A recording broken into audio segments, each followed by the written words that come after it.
Morning. ഞാനിന്ന് ചക്ക അച്ചാർ എങ്ങനെ ഉണ്ടാക്കുന്നതെന്ന് നിങ്ങളെ കാണിക്കാൻ പോവുകയാണ്.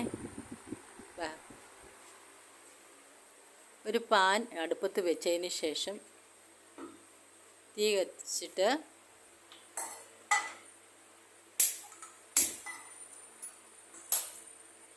പാൻ ചൂടായതിന് ശേഷം എണ്ണ ഒഴിക്കണം. ഞാൻ നല്ലെണ്ണയാണ് ഉപയോഗിക്കുന്നത്.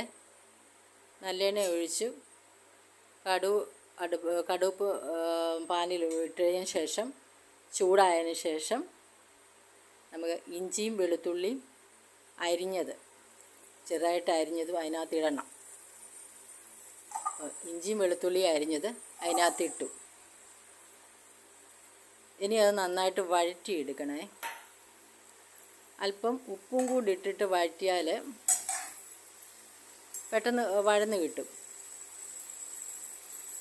അത് കാരണം ഉപ്പും കൂടി ഇട്ടിട്ട് വഴറ്റി വേണം. നന്നായിട്ട് വരണം, കരിഞ്ഞും പോകരുത്, നന്നായിട്ട് വഴന്ന് വരണം.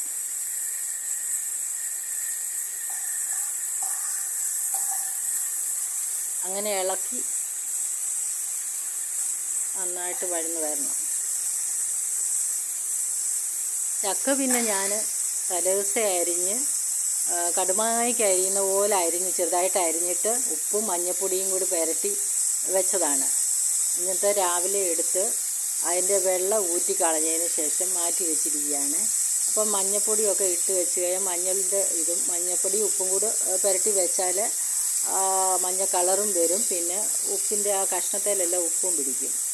അതിന് വേണ്ടിയാണ് ഉപ്പ് പുരട്ടി വെച്ചത്. എന്നിട്ട് നന്നായിട്ട് വഴറ്റണേ. എല്ലാവർക്കും അറിയത്തില്ലായിരിക്കും ചക്ക അച്ചാർ എങ്ങനെ ഇടുന്നതെന്ന്. ചക്ക അച്ചാർ കൂട്ടാത്തവരും കാണുമല്ലോ, ഉണ്ടാക്കാത്തവരും കാണുമല്ലോ. അവർക്ക് വേണ്ടിയാണ് ഞാനിത് കാണിക്കുന്നത്.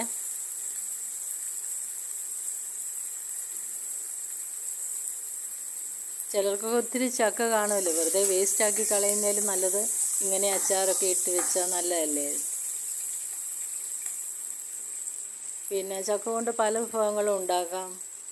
നമുക്ക് കുപ്പളപ്പം ഉണ്ടാക്കാം, പിന്നെ ചക്ക ബജ്ജി ഉണ്ടാക്കാം, പിന്നെ ഉണക്കി പൊടിച്ച് അത് നമുക്ക് ഗോതമ്പ് പൊടിയോടും കൂടി ഒരു ചപ്പാത്തി ഉണ്ടാക്കാം. അങ്ങനെ ഒത്തിരി പ്രയോജനമുണ്ട് ചക്ക കൊണ്ട്. അത് എല്ലാ അസുഖക്കാർക്കും ചക്ക നല്ലതാണ്, ഷുഗറുകാർക്കും ഒക്കെ നല്ലതാണ് ചക്ക. ചക്ക കഴിച്ചാൽ ഒരസുഖവും വരികയുമില്ല. അതുകൊണ്ട് നമ്മൾ ചക്ക വേസ്റ്റാക്കി കളയല്ലേ.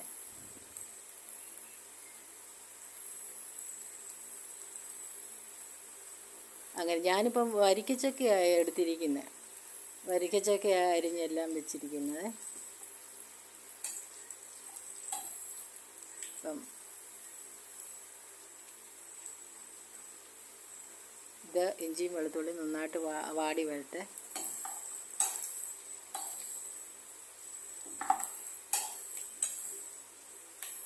എനിക്ക് കുറച്ച് ചക്ക കിട്ടി. അപ്പം ഞാനോർത്തൊന്ന് അച്ചാറിടാമല്ലോ എന്ന്. അങ്ങനെ അച്ചാർ ഇടാൻ തീരുമാനിച്ചത്.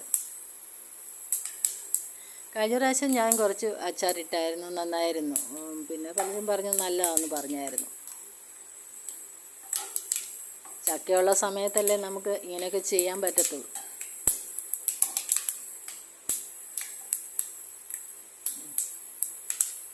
അങ്ങനെ ഉള്ളിയും ഇഞ്ചിയൊക്കെ വഴന്ന് വന്നേ. അപ്പോൾ ഇനി നമുക്ക് ഈ അരിഞ്ഞു വെച്ചിരിക്കുന്ന ചക്ക ഇതിനകത്തോട്ടിടണം. ഇതിനകത്തിട്ടിട്ട് നന്നായിട്ട് വഴറ്റിയെടുക്കണേ.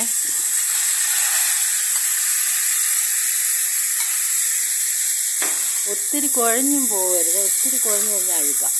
എന്നാലും അതിൻ്റെ ആ ഇത് കളറൊക്കെ മാറി നമുക്കറിയാമല്ലോ, ഒരാവശ്യത്തിനൊന്ന് വെന്ത് വരണം. ഒത്തിരി കുഴഞ്ഞു പോകാതെ എല്ലാം ഒന്ന് പിടിച്ച് നന്നായിട്ടൊന്ന് വഴറ്റണം.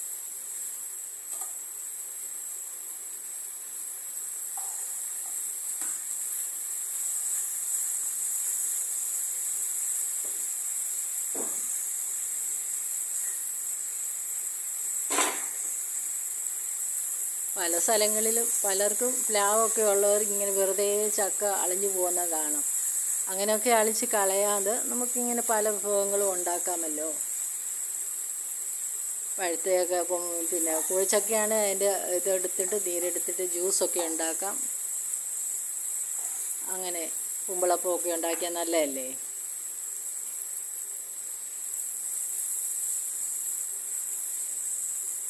അങ്ങനെ നന്നായിട്ട് വഴറ്റുക.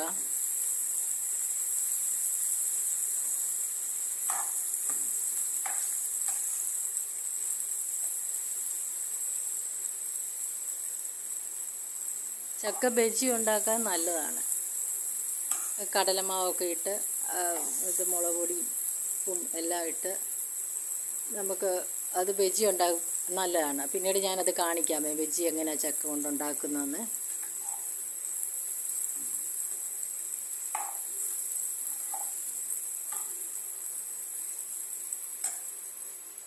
പിന്നെ കഷ്ണം എല്ലാം വഴന്നു. ഇനി മുളക് പൊടി ഇടണം. ഒരു 2.5 സ്പൂൺ മുളക് പൊടിയാണ് ഞാൻ ഇടുന്നത്. നിങ്ങൾക്ക് ആവശ്യത്തിന് എത്ര എരിവ് വേണ്ടെന്ന് വെച്ചാൽ അത് നിങ്ങൾക്ക് ഇടാം. അത് നിങ്ങളുടെ ഇഷ്ടമേ. മഞ്ഞൾപ്പൊടി നേരത്തെ ഇട്ടത് കാരണം ഞാൻ മഞ്ഞൾപ്പൊടി ഇടുന്നില്ലേ. മുളക് പൊടി ഇട്ടതിന് ശേഷം നന്നായിട്ട് ഇളക്കി. പിന്നെ ഉപ്പ് പോരെങ്കിൽ കുറച്ച് ഉപ്പുകൂടി ഇടാം. ഞാൻ നേരത്തെ ഉപ്പിട്ട് വെച്ചത് കാരണം ഉപ്പുണ്ടല്ലോ.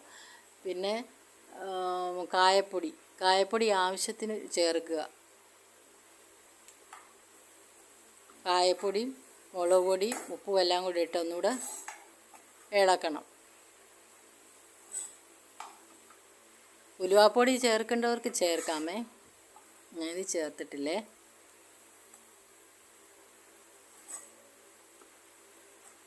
അങ്ങനെ നന്നായിട്ട് ഇളക്കിയതിന് ശേഷം ഇനി നമുക്ക് വിനാഗിരി ഒഴിക്കണം. അത് വിനാഗിരി പുളി കിട്ടാൻ വേണ്ടി. മാങ്ങയ്ക്കൊക്കെയാണെങ്കിൽ പുളിയുണ്ടല്ലോ, ഇതിന് പുളിയില്ലല്ലോ, അതിനാണ് വിനാഗിരി ഒഴിക്കുന്നത്. പിന്നെ വിനാഗിരി ഒഴിച്ചാൽ കേടാകാതെ കുറച്ച് നാൾ ഇരിക്കുകയും ചെയ്യും.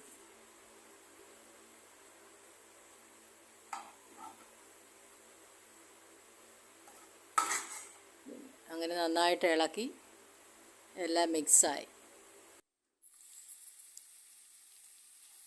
അപ്പോൾ ഇത് നോക്കിയിട്ട് ഇത് വീഡിയോ എടുത്തുകൊണ്ടാണ് കളർ അധികം കാണാത്തത്. പക്ഷെ നല്ല റെഡ് കളറാണ്.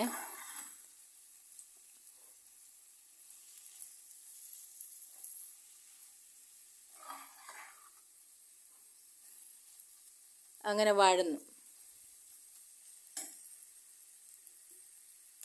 ഇനി വിനാഗിരി ഒഴിക്കാൻ പോവുകയാണ്. വിനാഗിരി അത് നമുക്ക് ആവശ്യത്തിന് എടുക്കാം. ഒരുപാട് വിനാഗിരി ഒഴിച്ചാൽ പുളിയായിരിക്കും. ആവശ്യത്തിന് വിനാഗിരി ഒഴിക്കുക. ആ വിനാഗിരിയും കൂടി ഒഴിച്ചിട്ട് നന്നായിട്ടൊന്ന് ഇളക്കണം.